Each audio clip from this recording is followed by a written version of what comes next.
오늘은 여러분과 함께 고린도전서 12장 1절부터 있는 말씀을 가지고 은혜를 나누겠습니다. 고린도전서 12장 1절 우리 다 같이 읽겠습니다. 형제들아, 신령한 것에 대하여는 내가 너희의 알지 못하기를 원치 아니하노니. 우리 사람은 신령한 것과 물질적인 것 두 가지로 만들어졌습니다. 여러분, 동물들은 신령한 것이 없어요. 동물들은 혼이 있어야 육혼입니다. 육혼, 육에 속한 혼으로서 그저 본능적으로 하나님이 살아갈 수 있도록 혼의 지혜를 주셔서 육혼이 있는데 육이 죽으면 함께 없어집니다. 그러나 사람은 육혼이 아닙니다. 사람은 뭡니까? 영혼입니다. 육혼이라는 것은 헬라어로는 푸슈케입니다. 푸슈케. 그러나 영혼은 푸뉴마입니다. 말이 달라요. 육혼, 영혼. 근데 사람은 하나님이 육을 지어 놓으시고 난 다음에 친히 생기를 불어넣었습니다. 라욱이라고 했어요. 히브리어는 라욱이라고. 생기를 불어넣었으니 사람이 생명이 되셨습니다. 다른 모든 짐승들은 하나님께서 흙으로 그냥 지으셨습니다. 그런데 사람은 하나님의 형상과 모양대로 사람을 짓되 남녀를 짓고 그 속에 하나님의 생기, 바람을 불어넣으며 생명이 되었습니다. 그런데 하나님의 형상과 모양이 어떠냐? 남자와 여자가 다 같이 하나님의 형상과 모양으로 지음받았다는데 실제 육신의 모양은 남자와 여자가 틀립니다. 육신의 모양은 남자와 여자가 그 육체적인 조직상 틀리는데 어떻게 하나님의 형상과 모양이냐고 하냐? 사람의 육체가 하나님의 형상과 모양대로 지은 것이 아니라 영이 하나님의 형상과 모양대로 지은 것입니다. 하나님은 영이시라. 예배하는 자가 신령과 진정으로 예배할지라 했으므로 사람이 하나님의 형상과 모양대로 지음받았다는 것은 영으로 지음받았다, 그 말인 것입니다. 그러므로 남자도 영으로, 여자도 영으로 지음받은 것이요, 육신은 그 하나님의 형상과 모양대로 지음받은 영이 들어있는 껍데기에 불과한 것입니다. 껍질을 벗어버리면 진실한 우리의 생명의 존재가 나타나는 것입니다. 육혼은 죽으면 없어지지만 영혼은 육신이 죽어도 영원히 존재하는 것입니다. 여러분과 나의 참 인격은 바로 영혼입니다. 영혼이 육신을 입고서 오감각을 통하여 보고 듣고 냄새 맡고 맛보고 촉감을 가지며 생각하고 살아가고 있는 것입니다. 그러나 육신을 벗어버리면 세상과의 접촉하는 감각이 없어지기 때문에 세상과의 연결은 끊어지지만은, 그러나 우리의 영혼은 영원한 천국에 들어가서 살게 되는 것입니다. 그러므로 인간은 신령한 것과 물질적인 것이 합쳐서 된 것입니다.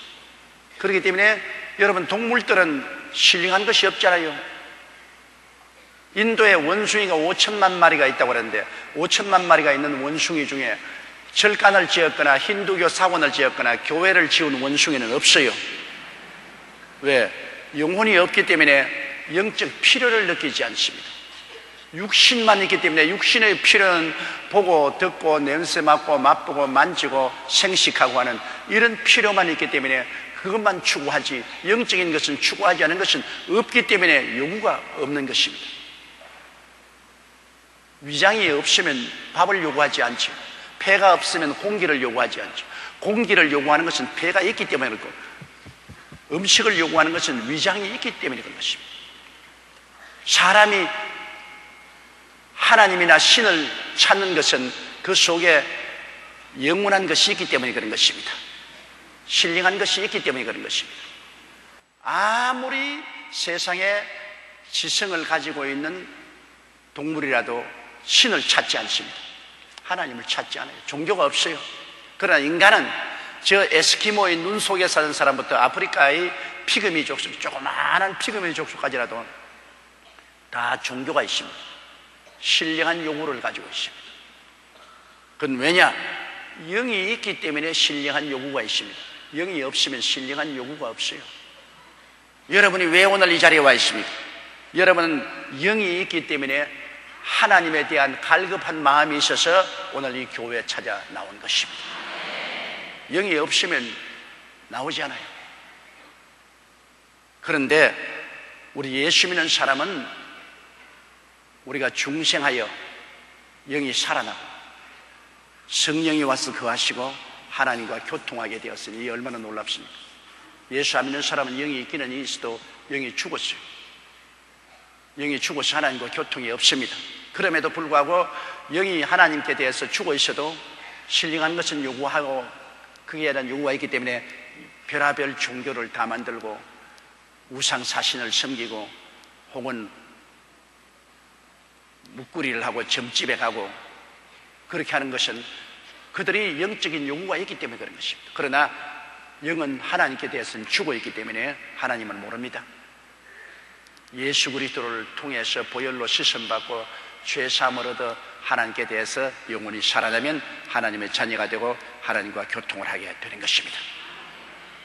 그러므로 하나님은 영이시라 우리 육신의 눈으로 안 보이죠. 영은 푸뉴마 바람 같아서 바람이 눈에 안 보이지 않아요. 영은 하나님은 영이시라 안 보이지만은 우리 자신도 안 보입니다. 우리도 우리 육체 속에 들어있기 때문에 안 보이죠.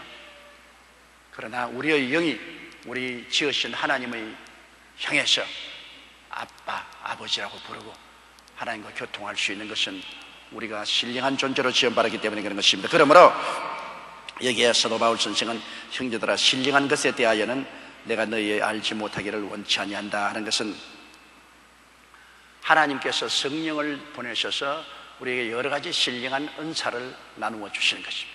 하나님의 성령은 그냥 와 계신 것이 아니라 여러 가지 신령한 은사를 나누어 줘서 하나님 백성으로서 성령의 능력에 의지해서 살고 성령의 능력으로 섬기게 하려고 그렇게 하신 것입니다. 그러므로 신령한 것에 대하여 무식하면 능력이 없습니다. 신령한 것에 대해서 지식이 있어야죠. 알아야 찾아서 누릴 수 있지 모르면 찾아서 누리지를 못합니다. 알아야 구하고 찾고 두들겨서 얻어서 누릴 수가 있는 것입니다. 2절요 너희도 알거니와 너희가 이방인으로 있을 때 말 못하는 우상에게 끄는 그대로 끌려갔느니라. 우리도 과거 경험했지 않습니까? 이방인으로 있을 때 예수 그리스도를 모르고 하나님 아버지를 모를 때는 세상 이방신이 끄는 대로 따라갔습니다. 저도 예수 믿기 전에 그래서 너희도 알거니와 너희가 이방인으로 있을 때에는 말 못하는 우상에 끄는 대로 끌려갔느니라. 3절요 그러므로 내가 너희에게 알게 하노니 하나님의 영으로 말하는 자는 누구든지 예수를 저주할 자라 하지 않고 또 성령으로 아니하고는 누구든지 예수를 주시라 할 수 없느니라. 귀신의 마귀와 귀신은 자꾸 예수님을 욕합니다.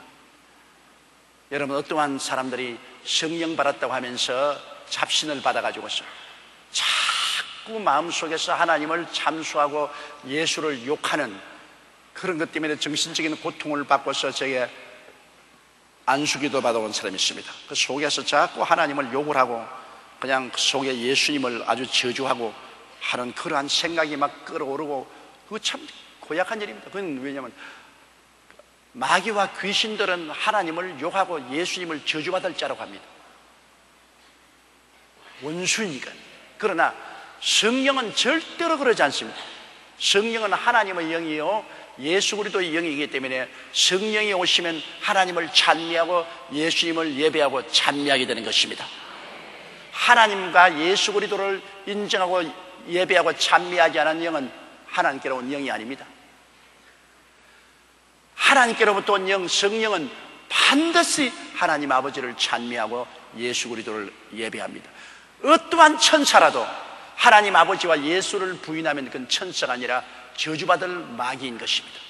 그러므로 성령이 오시면 예수님을 육으로 보지 않고 영으로 보기 때문에 하나님의 아들이고 구주인 것을 알게 되고 우리가 그리스도를 믿으면 우리도 육으로 보지 않고 하나님의 자녀로서 그리스도와 함께 영원히 천국을 상속받을 자로 우리가 보게 되는 것입니다. 자, 4절요. 은사는 여러 가지나 성령은 같고 성령은 똑같은 성령인데 은사를 여러 가지 주십니다. 성령은 한 분인데 성령이 각 사람에게 은사를 따로따로 나누어 주는 것입니다. 똑같은 은사를 주지 않아요. 다 똑같이 은사를 주면 어떻게 해요? 이 세상에 여러 가지 필요한 데 따라서 은사를 따르는데 집 하나 지는데도 여러분 설계하는 사람이 있지요, 감독하는 사람이 있지요, 그 다음에는 미쟁이 있지요, 대표하는 미는 사람이 있지요, 또 노동하는 사람이 있지요. 여러 가지 종류의 전문가들이 모여가지고서 아파트 하나 지어내는 것입니다. 설계하는 사람만 있어가는 여러분 아파트 못 지어요. 감독하는 사람만 있어서 아파트 어떻게 짓습니까? 일반 노동자만 있어서 어떻게 해요? 철골 세울 수 있는 사람도 있어야 되고, 벽돌 사는 사람 벽돌공도 있어야 되고, 그 다음에는 목공도 있어야 되고, 여러 가지 전문가가 있어야 되는 것처럼 하늘나라를 세우는데도 여러분 한 종류의 사람은 있으면 안 돼요. 여러 가지 은사를 받은 사람이 모여야 돼요. 여러 가지. 여러분이 다 셀리더이지만은 똑같은 셀리더만 되는 것은 아니에요. 여러 가지 은사를 다 따로 받아서 여러 가지 은사를 통해서 사람들을 도와주고 하나님 나라를 세우는 것입니다. 그러므로 은사는 여러 가지나 성령은 같고 직임은 여러 가지나 주는 같으며, 직임이란 뭐냐? 예수님이 주시는 직임입니다. 예수님이 하늘 올라가면서 사람들에게 직임을 주시는데요, 무슨 직임을 주냐? 선지자요, 그렇지 않으면 복음 전환자요, 교사요, 목사요, 이런 직임을 주었습니다. 이건 하늘나라의 직임입니다.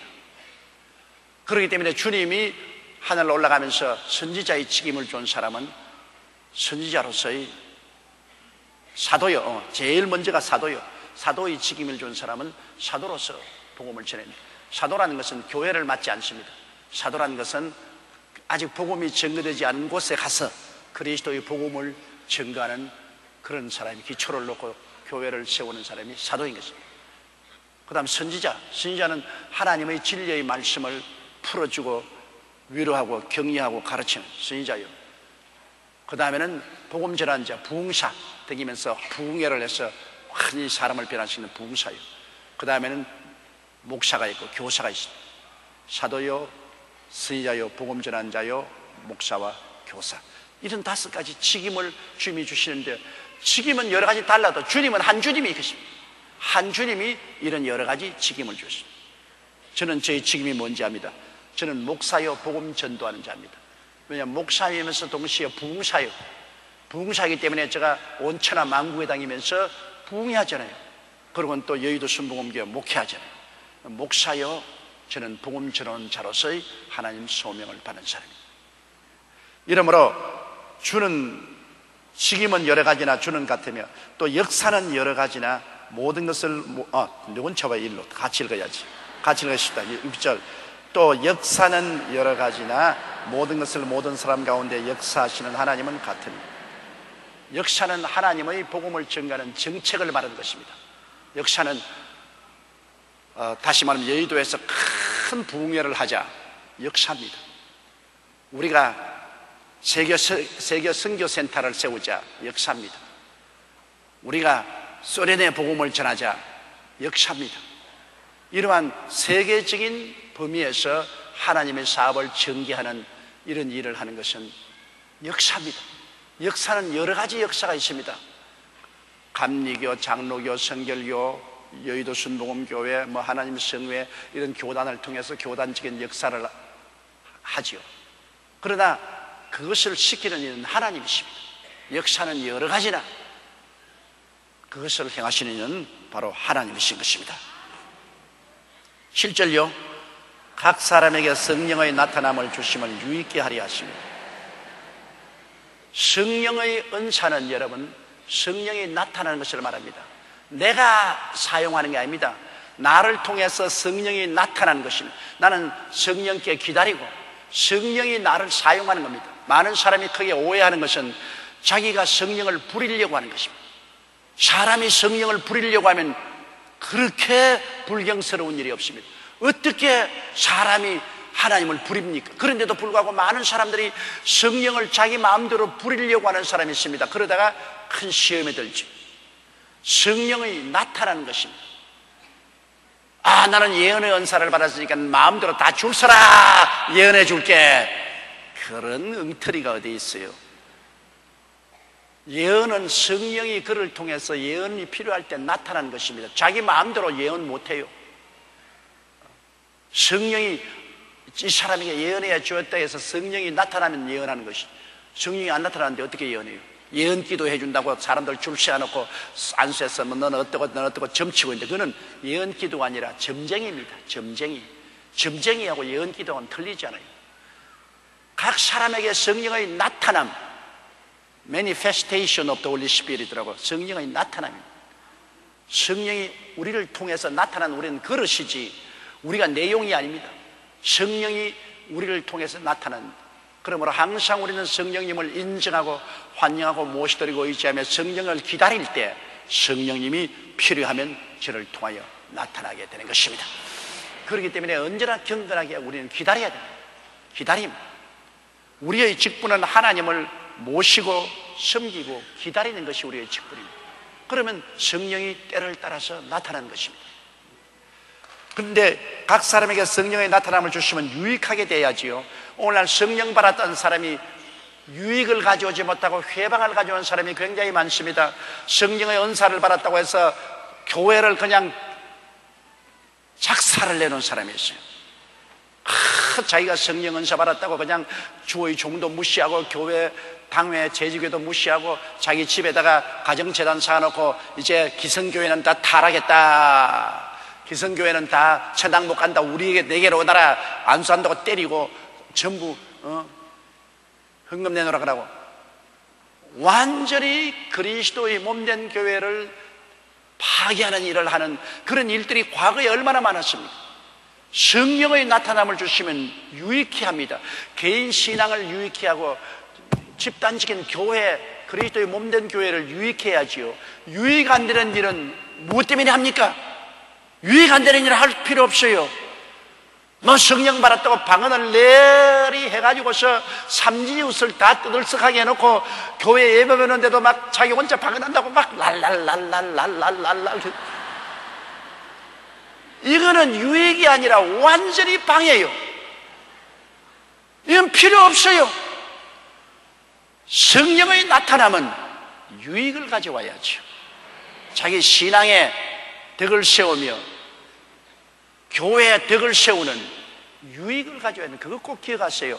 하나님이 성령이 나타나거들랑 이것은 꼭 내 신앙이나 이웃의 신앙이나 교회에 덕을 끼치기 위해서 유익되게 하는 것이지 이걸 가지고서 쇼하라고 준 것은 아닙니다.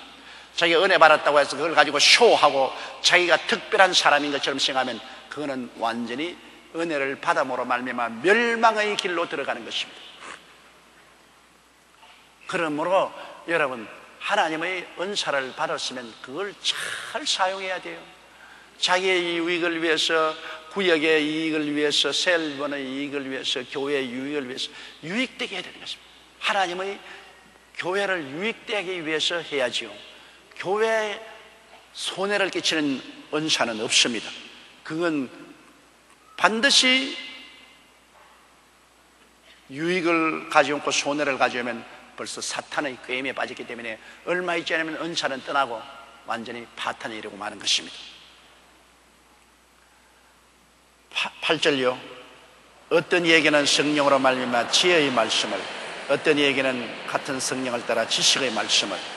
여기에 단단히 여러분 들어보세요. 어떤 이에게는 성령으로 말미암아 지혜를 주셨다고 말하지 않았습니다. 지혜의 말씀을 따라 말씀했어요. 지혜가 아니라 지혜의 말씀을. 성령이 여러분에게 지혜를 주어가면 여러분이 갑자기 솔로몬처럼 지혜롭게 되는 그런 것이 아닙니다. 아니고 나는 바보 멍청이 같은데도 갑자기 입에서 문제 해결에 용한 말이 나옵니다. 내가 지혜가 있은 게 아니라 지혜의 말씀을 주시는 것입니다. 나는 지혜의 은사를 받다. 웃기는 소리 아니에요. 어디 지혜의 은사가 어디 있어요? 지혜는 태어날 때부터 부모님에게서 받는 것입니다. 태어날 때부터. 다 같은 부모 통해서 났지만 그 부모 속에 그 복잡한 유전자 DNA의 형성 때문에 어떤 자식은 태어날 때부터 눈알이 총명이 확 들어차고 또렷또렷또렷하고 바짝바짝바짝하고 자라는, 어떤 자식은 몰래래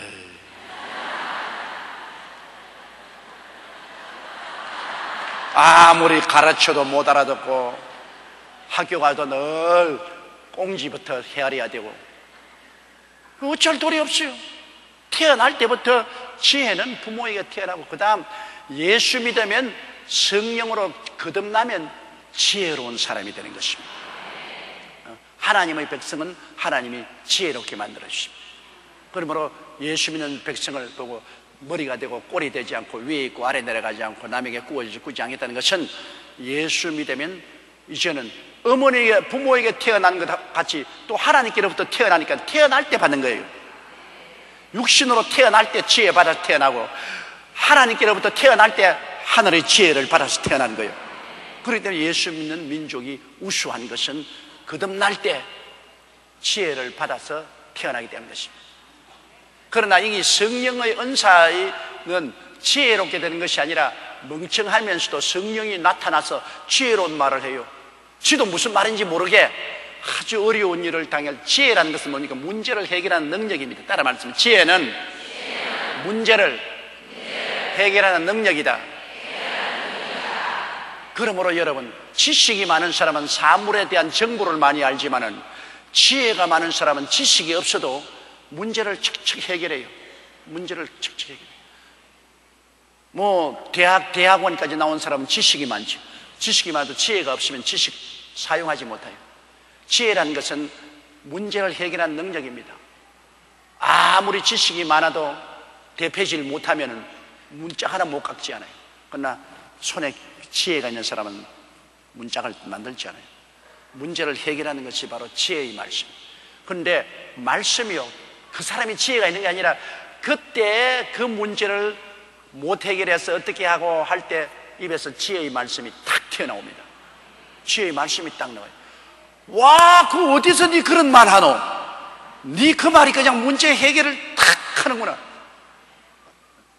너 천재구나. 아니지요. 성령이 그때 말씀을 주신 거죠. 말씀을 주신 거죠. 여러분, 제가 설교하지만은 사람들이 와, 조 목사 설교를 45년째 하고 있으니까 설교 박사겠다. 천만에요. 늘 엎드려 기도해서 하나님이 그때 그 자리에서 설교할 레마를 주셔야, 하나님 말씀을 받아야 설교할 수 있지, 하나님 말씀을 받지 않고는 설교할 수가 없습니다. 내 인간의 지혜나 인간의 지식으로 설교해서는 사람들이 은혜 받지 못합니다. 그러나 내가 하나님께 엎드려 기도해서 하나님께서 그때 말씀을 받았으니까, 강단에 서면은 받은 그 말씀이 생수가 강같이 넘쳐나오지요. 뭐 안 받으면 자기나 내나 또 한 가지지. 아무것도 못해요.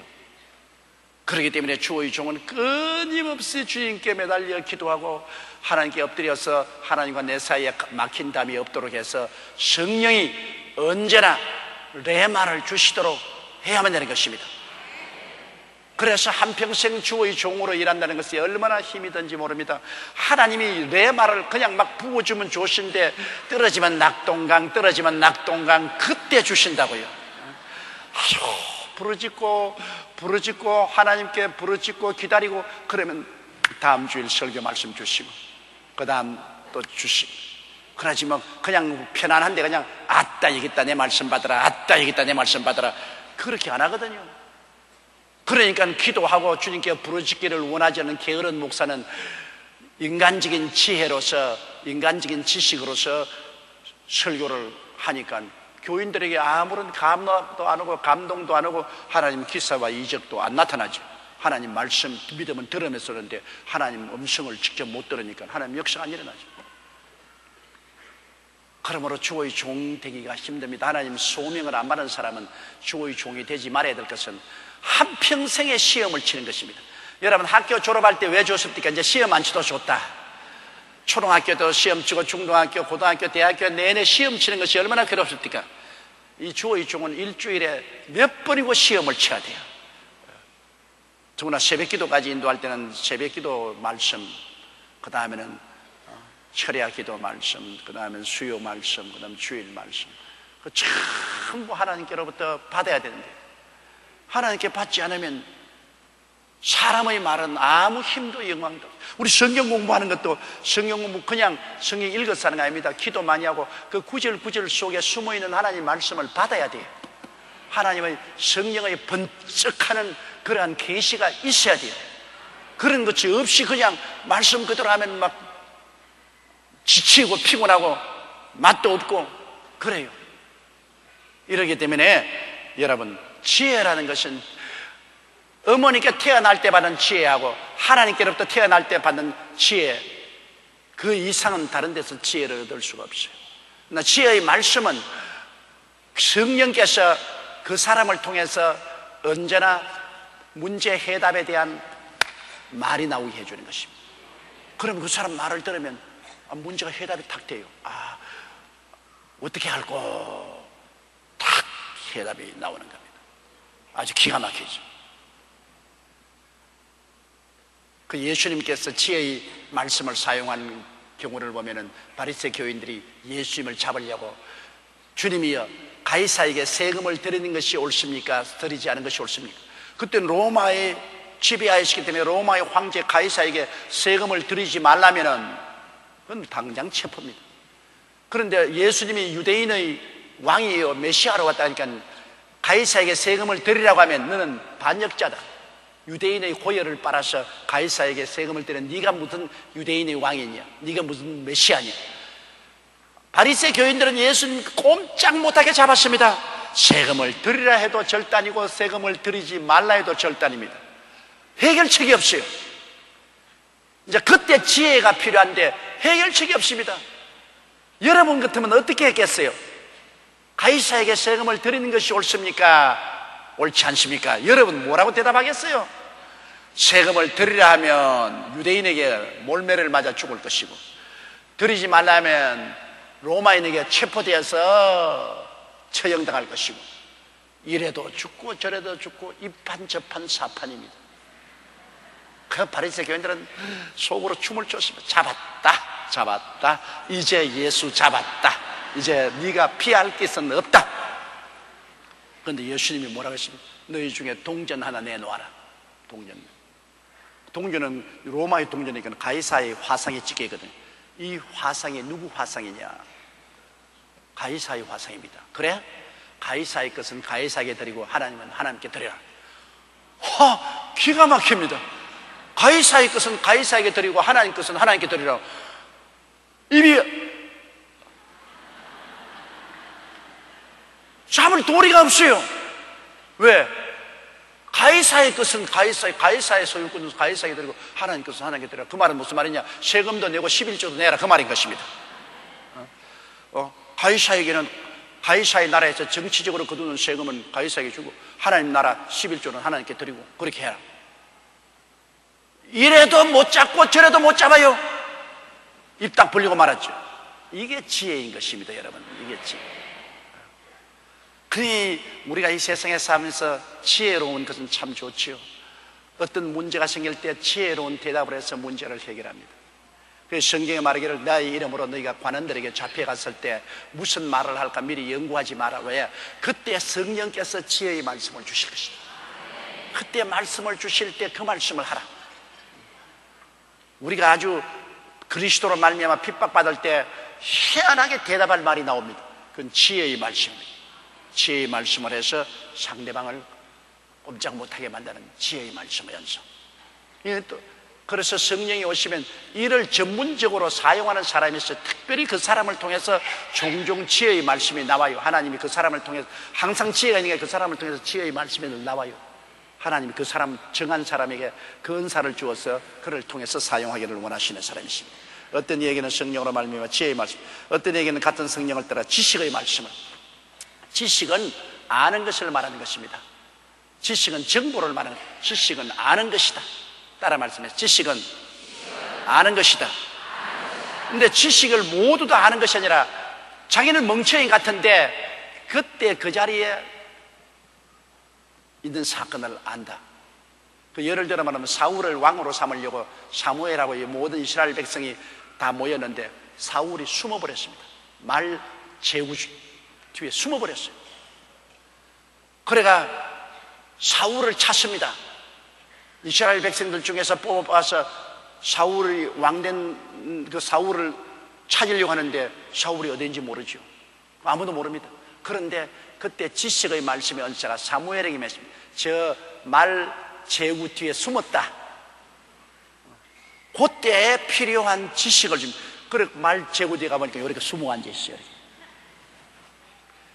그것이 그때 그 자리에 내가 알지 못하는 사건을 알려주는 것이 지식의 말씀의 언사이겠습니다. 그러므로 종종 그런 은사를 가진 사람은 꿈도 많이 잘 꾸고 환상도 잘 보고 그래요. 대개 지식의 말씀의 언사는 꿈을 통해서 환상을 통해서 그때 상황을 보여주는 것이기 때문에 요셉처럼 꿈을 잘 꾸는 사람이 있죠. 근데 그렇다고 뭐 밥 많이 먹고 막 배가 불러서 꾸는 꿈은 그건 그 지식의 말씀의 언사 아니에요. 사람들 막 고민하다가 밥 많이 먹고 그냥 막 배가 불러서 막 잠도 못 자고 막 그래가 악몽을 꾸고 난 다음 계시의 꿈을 받았다. 그런 거 아니에요. 지식의 말씀의 은사를 주는 것은 하나님이 분명하게 마음에 깨닫게 해줍니다. 분명하게 자기가 꿈에서 깨어나도 이거 하나님이 주신 말씀이에요. 반드시 하나님이 꿈과 환상을 주시고 난 다음에 이것은 하나님이 주셨다는 것을 가르쳐 주시는 것입니다. 그렇게 해서 그 사람이 뭐 지식의 말씀 은사라고 나는 성경을 막 창세기부터 계시록까지 지식의 말씀 은사 받아서 통달한 웃기는 소리 하지. 그러면 뭐 학교도 가지 말게. 뭐 지식의 말씀 은사 받았으니까 초등학교부터 대학원까지 수르르 다 한다고. 그런 말 하는 사람인데 그거는 완전히 바보 천치 같은 사람입니다. 아주 무식하게 짝이는 사람입니다. 지식의 말씀의 은사라는 것은 그때 그 당시에 하나님이 알려주는 정보를 말하는 것입니다. 그때 그 당시에 문제를 해결할 수 있는 능력을 주시는 것은 지혜의 말씀의 은사고, 그때 그 당시에 문제를 가르쳐주는 정보를 알려주는 것은 지식의 말씀입니다. 말씀자를 꼭 붙여야 돼요. 나는 지혜의 은사를 받았다. 아니요.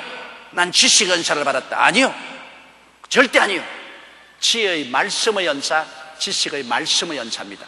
그때 그 당시에 필요한 지혜, 그때 그 당시에 필요한 지식을 주실 때 그것이죠. 그러므로 이 신령한 은혜 중에 지혜의 말씀이면서나 지식의 말씀이면서는 우리가 신앙생활에 나갈 때 문제를 해결하거나 모르는 것을 알게 해주신 굉장히 필요한 것입니다. 목회할 때도 굉장히 필요해요. 그 다음에 부전료, 다른 이에게는 성령으로 믿음을. 그렇게 많이 읽어요? 많이 읽게 되어 있구나. 어떤 이에게는 한 성령으로 병 고치는 은사를. 여러분, 믿음의 은사 우리 다 믿지 않아요? 예수를 믿으면 하나님이 각 사람에게 분량대로 믿음을 주셨습니다. 로마서 12장 3절에 하나님이 각 사람에게 나눠주신 믿음의 분량대로 지혜롭게 행하여라. 이미 예수 믿을 때 하나님께서 믿음을 각 사람에게 다 분량대로 주셨어요. 그러므로 믿음을 주셨기 때문에 예수 믿지, 믿음을 안 주시면 못 믿지 않아요. 그런데 믿음의 은사란 그런 것이 아닙니다. 믿음의 은사란 하나님의 성령이 오셔서 그때 그 당시에 초인적인 믿음을 주시는 것입니다. 항상 믿음의 은사가, 저 사람 믿음의 은사 받았다, 저 사람은 항상 믿음이 넘쳐난다, 천만에. 그때 그 당시에 문제를 해결하기 위해서 하나님이 믿음을 확 부어주십니다. 이것은 일반적인 믿음이 아니라 특별한 믿음이 와서 붙잡아주는 믿음의 은사. 이 성령으로 말미암아 어떠한 사람은 그런 은사가 자꾸 오는데 내게는 그런 은사가 자꾸 와요. 나는 조용히 너는 무슨 은사를 가졌냐? 내가 확실히 하는 것은 하나님 믿음의 은사로 사용하십니다. 그래서 믿음의 은사가 종종 와요. 그런데 내 마음대로 믿음의 은사를 사용할 수 있는 건 아닙니다. 어떠한 어려움이 있을 때마다 믿음의 은사가 와서 믿음으로서 밀고 나갈 수 있도록 그렇게 해주신 것입니다. 어떤 얘기는 한 성령으로 병 고치는 은사를, 병 고치는 은사를 받은 사람들은 다른 사람보다 병을 많이 고친다 그럽니다. 일반적으로 예수 믿는 사람은 병 낫게 돼 있어요. 믿는 자들에게는 있는 표적에 따르니 병든 자에게 손을 얹은 적 나으리라므로 여러분도 다 병자 위에서 기도할 수 있는 하나님의 은혜를 가지고 있습니다. 또 예수님이 십자가에서 우리 연약한 것을 친히 담당하시고 병을 짊어지고 가시기 때문에 일반적으로 병이 다 낫게 돼 있지만은 병 고치는 은사를 받은 사람은 특별하게 병이 많이 낫는 것입니다. 특별하게 어려운 케이스, 특별하게 안 나는 케이스, 그런 병도 낫고 병이 많이 낫고 또 병 고치는 것을 전문적으로 합니다. 그 사람을 통해서는 병 고치는 은사가 많이 나타나요. 근데 병 고치는 은사가 있는 사람들은 그냥 안수하면 수많은 사람이 고침을 받죠. 수많은 사람이 고침을 받죠. 그러므로 이 병 고치는 은사도 성령께서 주시는 은사입니다. 그 다음에 10절요. 어떤 이에게는 능력 행함을, 어떤 이에게는 예언함을, 어떤 이에게는 영들 분별함을, 다른 이에게는 각종 방언 말함을, 어떤 이에게는 방언들 통역함을 주시나니, 어떤 이에게는 능력 행함을, 능력 행한다는 것은 기적을 말하는 것입니다. 홍해수가 갈라지고 여리고가 무너지고 그냥 만나가 임하고 오병이어로 5천을 모이고 12방울이 남고 하는 기적의 연습입니다. 그 병 중에도 일반적으로 병균이 가져오는 것은 병이지만은 짧은 다리가 길어지고 중풍병자가 일어나고 안 들리던 귀가 들리고 안 보이던 눈이 보이고 하는 것은 기적입니다. 능력이라는 것은 기적을 말하는 것입니다. 병은 그냥 일반적으로 여러분, 그러므로 오늘날 장애인들이 종종 말해요. 왜 병 고치는 은사가 있으면 우리를 못 고치죠? 장애인들은 병이 아닙니다. 그건 육신의 장애입니다. 장애인은 기적의 은사가 고칠 수 있는 것입니다. 기적이 일어나야지. 그 사람들 장애인이지만 병든 것도 아니거든요. 폐병이나 뭐 암이나 관절염 걸린 건 아니죠. 신체적인 장애죠. 그러나 그들도 병들면 나아요. 병 고치는 은사로서 안수하면 낫지만은 장애인이 낫는 것은 기적의 은사입니다. 하나님이 기적을 베풀어 주셔서 은사. 그래서 기적의 은사를 받은 사람들이 기적의 은사가 오면 기도하면 가뭄에서 그냥 비가 쏟아지고 날이 흐린 날이 맑아지는 역사도 일어나고 장애인들이 고침을 받고 이런 역사에는 것은 기적의 은사인 것입니다. 이런 은사들이 오늘날 말세에는 많이 일어나야 될 것입니다. 사람들이 눈을 뜨고 보고 깜짝 놀랄 정도로. 그러므로 또 어떤 얘기는 예언함을, 예언인데 여러분, 예언은 장래일을 말하는 것이 원래 예언의 역할이지만 신약 성경에 와서는 권면하고 위로하고 안위하는 것도 예언에 속하는 것입니다. 그러므로 예언이라고 해서 꼭 장래일만 말하는 것이 예언이 아닙니다. 종종 여러분, 저도 예언의 은사가 나와요. 예언의 은사 나올 때 장래일을 말하지는 않지만은 권면하고 위로하고 안위하는 말을 하지 않아요. 두려워하지 말라, 내가 너와 같이 한다. 염려하지 말라, 내가 너를 붙들어 주겠다는 이런 권면하고 위로하고 안위하는 그것도 예언인 것입니다. 다른 무슨 은사보다도 예언의 은사가 우리의 위로하고 격려하고 권면하고 안위하는 것이니까요. 이것보다 더 좋은 은사가 되어 있습니다. 그렇기 때문에 바울 선생이 나중에 보면 예언하기를 힘쓰라고 했습니다. 기도해라. 더구나 하나님 성령 받아서 예언의 은사 받기를 간절히 사모하라. 예언의 은사 받으면 많은 사람을 살릴 수 있으니까 이게 좋은 것입니다. 그리고 어떤 얘기는 영들 분별하면, 영분별함을 은사 받았다고 해서 경찰관처럼 교회 와가지고 저것도 마귀고 저 사람도 마귀고 저것도 동놈이고 이것도 동놈이고, 그건 경찰관의 은사지 영분별한 은사는 아닌 것입니다. 영분별한 은사는 하나님의 역사가 임하여 있는가 마귀의 역사가 임하여 있는가 그걸 알아내는 것입니다. 여러분, 하나님의 역사가 그렇다면 우리가 활발히 해야 되고 마귀의 역사가 막아야 되고, 어떤 사람이 큰 붕해를 하는데 사람이 넘어지고 토하고 저게 도대체 성령의 역사인지 마귀의 역사인지 알아야 하겠는데 무조건 하고 반대할 수 없지 않아요. 그럼 영분별한 은사가 있으면 영분별한 은사를 통해서 하나님이 보여주시오. 성령의 역사다, 마귀의 역사. 어느 것이 하나님의 역사고 어느 것이 마귀의 역사인지 그 역사를 분별하는 것이 영분별의 은사라는 것입니다.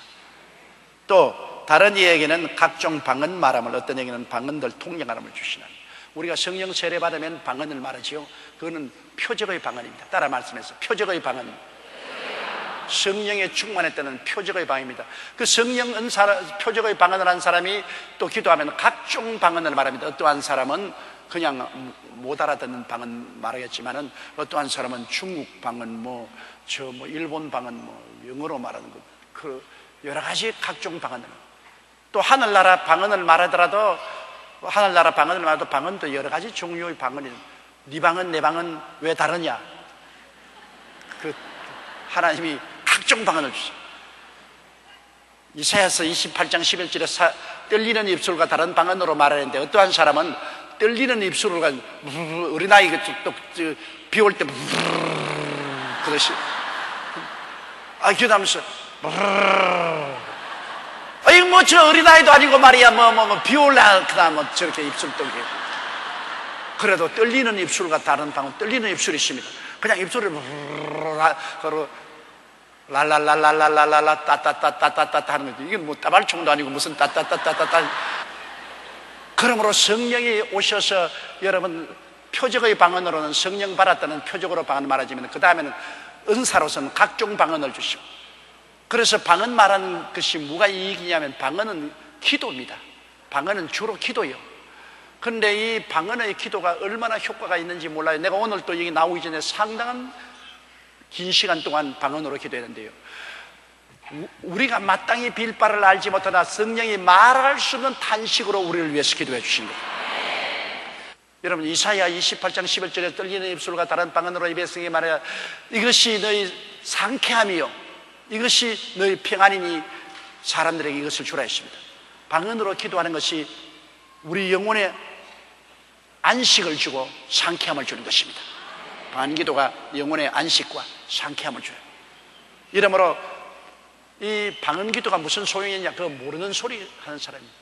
방언기도가 여러분 이렇게 영적인 세계에 큰 은총을 허락해주고 영적 교제를 하기 때문에, 그러므로 신령한 생활을 할 수 있고 신령한 목회를 할 수가 있도록 만들어 주시는 것입니다.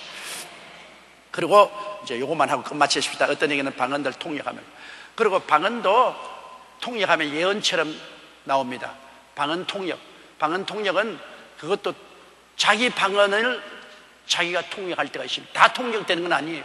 자기가 방언을 말하고 난 다음에 그 다음에 방언이 거치고 그 방언을 한국말로서 통역이 나올 때가 있습니다. 나는 그럴 때가 굉장히 많이 있어요. 방언으로 많이 기도하고 난 다음에 갑자기 한국말로서 그냥 그 내가 지금 방언한 말을 통역이 나오는데, 많은 경우에서 내가 통역을 해보니까 내가 방언을 말하는 것이 하나님을 찬미하는 거죠. 하나님께 시편 기자처럼 하나님께 영광과 찬미를 드리는 그러한 방언을 많이 해요. 그리고 그 다음엔 또 방언을 통해서 예언도 나와요. 그 방언 통역이라는 것은 여러분 그때 하나님이 그 시간에 필요할 때 그를 통해서 나타나는 것이지, 줄 세워놓고 통역하는 통역관과 틀립니다. 필요할 때 자기의 방언이나 다른 사람이 또 방언을 말하면 그 방언을 하나님이 통역합니다. 저도 다른 사람 방언을 통역한 적이 여러 번 있어요. 그거는 뭐냐면 저 사람이 방언을 하는데 내가 앉아있는데 그 방언을 알겠더라고요. 그 방언을 말하는데 저 사람 무슨 의미로 말하고 있다는 것을 알기 때문에 일어나서 그 의미를 내가 말해주죠. 그것이 우리 한국말로 들리지는 않습니다. 근데 방언을 말하는데 저 사람 무슨 말을 하고 있다, 무슨 의미로 하고 있다, 의미가 마음에 깨달아지니까. 그래도 어떤 때는 방언을 말하는데 하나님께서 자꾸 무조건 하고 일어나서 입을 열라, 무조건 하고 입을 열라 자꾸 합니다. 그 일어나서 무조건 하고 입을 여니까 통역이 그냥 나와요. 막 그런, 그때 필요할 때 하나님께서 주시는 것이지, 무슨 영어나 독일어나 불란서 같이 자기가 공부해서 알아서 통역하는 것과는 틀리는 것입니다. 그때 필요할 때. 성령의 은사라는 것은 성령이 나타나는 것이지 내가 나타나는 것이 아닙니다. 따라 말씀해서 성령의 은사는 성령이 나타나는 것이지 내가 나타나는 것이 아니다. 그러므로 내가 마음대로 나타나는 건 아니에요. 그때 성령이 필요하다고 생각할 때는 성령이 나타나는 것이고, 그 횟수가 많은 사람은 그 은사를 가진 사람입니다.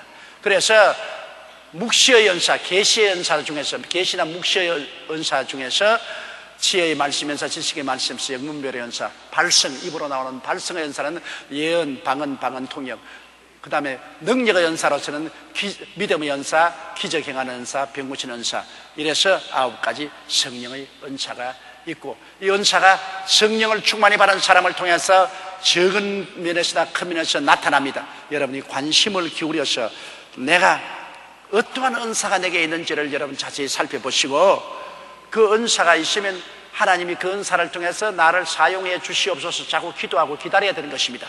그러면 하나님이 점점 그 사람을 통해서 그 은사를 많이 나타내셔서 하나님의 영광을 나타내게 해주실 것입니다.